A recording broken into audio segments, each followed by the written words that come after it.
Hello everyone, hope you're doing well. It's time to have a look at some official news from Gaijin about War Thunder. There were some changelogs that came out the last few days, which basically are a bunch of bug fixes for the major update Leviathans. This happens after every update, so I thought we would spend a video having a look at the changes, and hopefully some of the annoyances that have turned up will be fixed, and hopefully they can finally get the proxy stuff under control, so therefore jets can actually fight properly once again. There is also a few other news items. First of all, there is a themed decal, which is for British Armed Forces Day.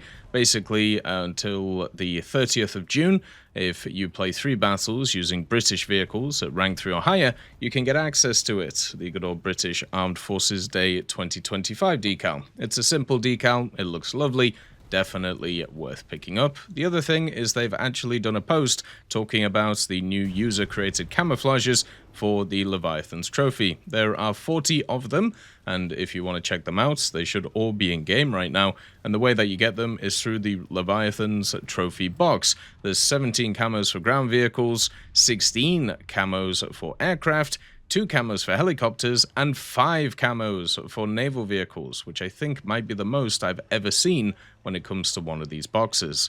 Anyway, let's get into the changelogs, and as always, if you enjoy the content, make sure to subscribe and also like the video.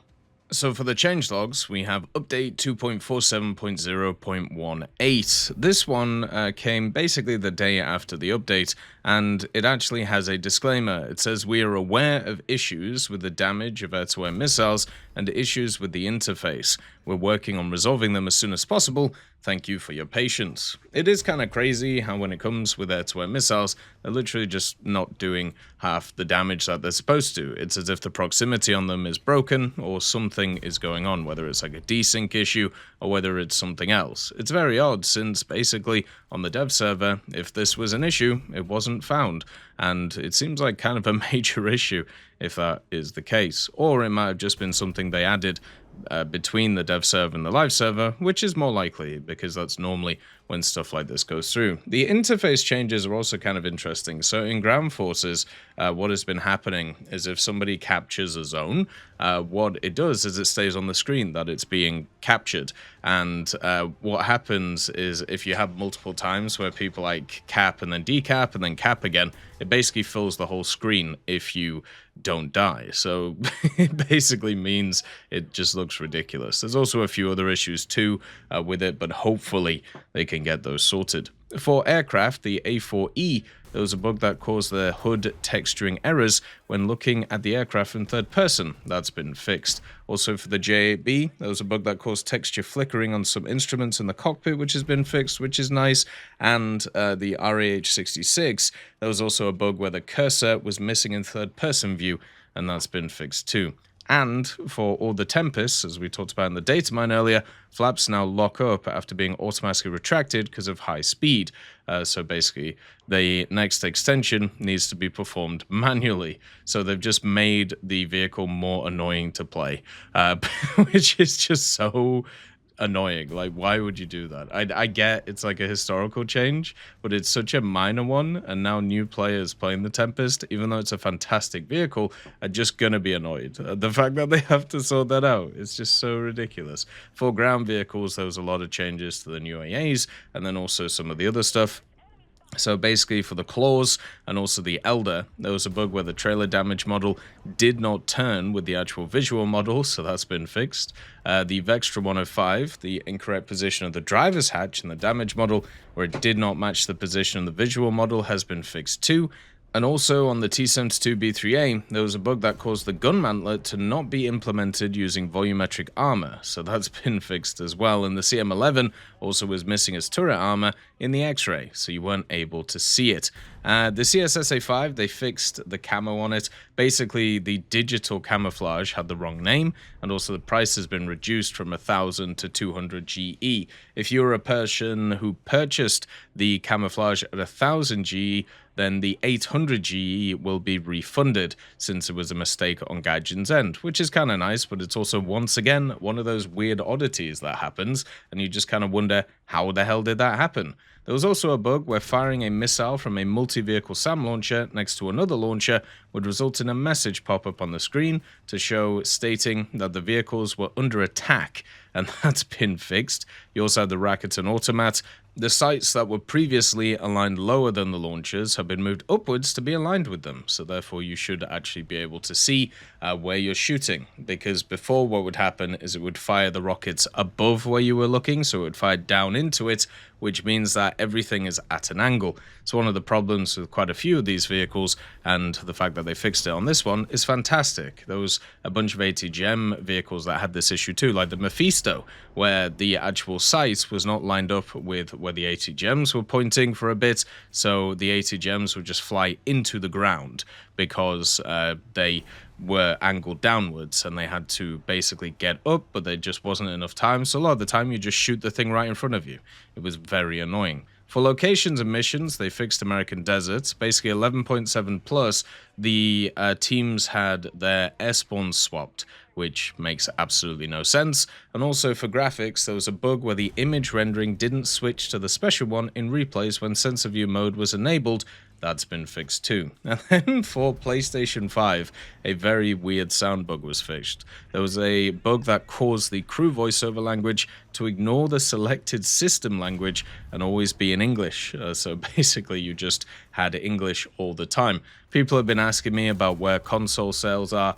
Of course, as always, consoles do sales at different times compared to PC. That's how it's always worked in War Thunder. The only time where the sales are the same are the GE sales, because that is what is in-game. So don't be too surprising, or don't be too surprised if you see either PlayStation sales or Xbox sales over the next period of time when everything else is kind of going on.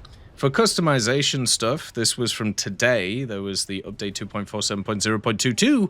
Basically, they confirmed about the camouflages and what was going on with them. You may have known that when update Leviathans came out, there was a bunch of random camos that were just in the game.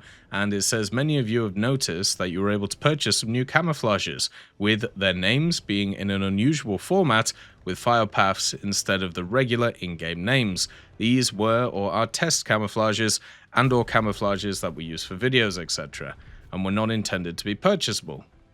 We'll be removing these camouflages from the server and refund the golden eagles used to purchase them over the coming days. Sorry about the confusion caused here. And this was basically for vehicles that have been used in videos, such as like the T90A American edition, which was leaked a little bit ago. They actually added that in a video, but also there was a bunch of vehicles that haven't been added to the game yet, which are still, sat around, not in the files directly, but these camos were basically mirroring them. So looks like we might see those very soon, or as usual, somebody just hit the wrong button again. Kind of like what happened in 2021 with that ridiculous dev server leak where we had like 50 vehicles leaked, maybe even more. Some of them still haven't come to the game, by the way, like the ZA HVM for the South Africans. For aircraft, there was a bug where SES mode sometimes just didn't work in full control, so just didn't feel like it. That's been fixed. The HP-12, there was a bug where bombs did not show on the aircraft, so that's been fixed too. The HP-12 got a new bomb, by the way, so I'm going to have to grind that out.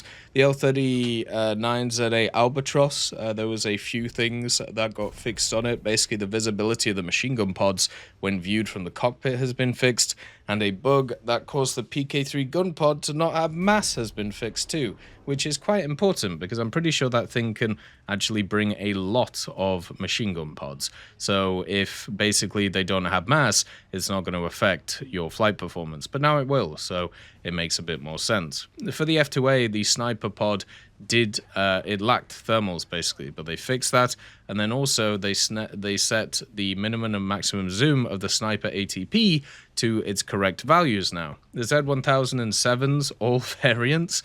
There was a bug that caused the bombs to be dropped in an incorrect sequence.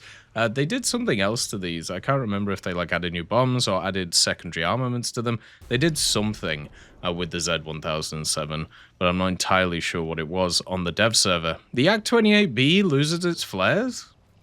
Well, that's kind of rude. So yeah, the Yak-28B is not going to have any flares anymore. So that thing got mega nerfed in this update. It lost its flares, it lost its CCIP, it's basically worthless. But the real question is, how the hell did it have those things in the first place? Since they weren't supposed to be there. Very weird. The FA-18C MLU2 and also the FA-18C Late, there was a bug that caused the pre-installed weapon presets for the JBU-54B LJDAM and also the LJDAM ER laser bombs to not have a target pod, so that's been fixed, so you could basically use them without being able to direct them. The Mirage 3 SC70 for Germany, this is the new Swiss Mirage, there was a bug where the visual effect of the JATO system remained when turning off the booster, so they fixed that too. They also fixed the Rakuten Jagdpanzer horizontal aiming speed, which is quite nice, and the naval vessels, the Yamato, there was a bug that caused the Scout hydroplane to launch sideways, which has been fixed, so if you tried to launch it, it might just run into something that you didn't want it to. There was also some sound fixes, so a bug where disabling the hanger sound in settings did not disable all the sounds correctly has been fixed. That's so you would disable a sound and it wouldn't disable. Nice. The volume of the new engine sound for the Type 10 TKX and Puma under player control has been reduced to the volume level of the engines of other ground vehicles, which is good. You know, that's what you would want. And also the volume of all automatic loaders has been reduced to the level of the reloading sounds of other ground vehicle guns. They actually added kind of some pretty fun ones, such as the T-72 one, but yeah, they were super loud, so you couldn't really hear anything else. The Striker one sounded really nice, though. If you haven't heard the Striker automatic sound, definitely do it. So you can go to test drive with the premium one, give it a go, and it sounds great. Also, there was a bug that caused the interaction with water on some locations to work incorrectly, which allowed driving flying into water. That has been fixed. So yeah, you could literally just hit the water and fly under it, which obviously isn't great. So they have now fixed that. So that, I don't know if I'd class that as kind of like a game-breaking bug. Basically, what happened with the new updated Kuban is you could go into the water on Kuban and then just go under the map because it wouldn't kill you. And you could do the same thing with planes on different maps. So that's, you know, I suppose it is game-breaking in its own way, but it isn't the main game-breaking bug that they need to fix that they haven't yet, which is, of course, the missile issues that we're seeing. So those are the bug fixes right now. Hopefully we get some more over the weekend to try and figure stuff out. As always, I hope you have a wonderful day, and I'll see you next time. I'd just like to thank GMG Smiley, CD Beans, Chieftain Mike, EMN3 Galaxy, Tulio Pontecorvo, Brendan Quinn, Carrion Crow, Gus Irenicus, Pyman, Wartinder, Teddy, Daniel Stanton, Martinez, B. Young, Ozzy Panzer, Alan Hacker, Liam Shear, Opium Prime, Lafouche, Sem, Aslan, Uncle Bean, and Derek R. for supporting the channel.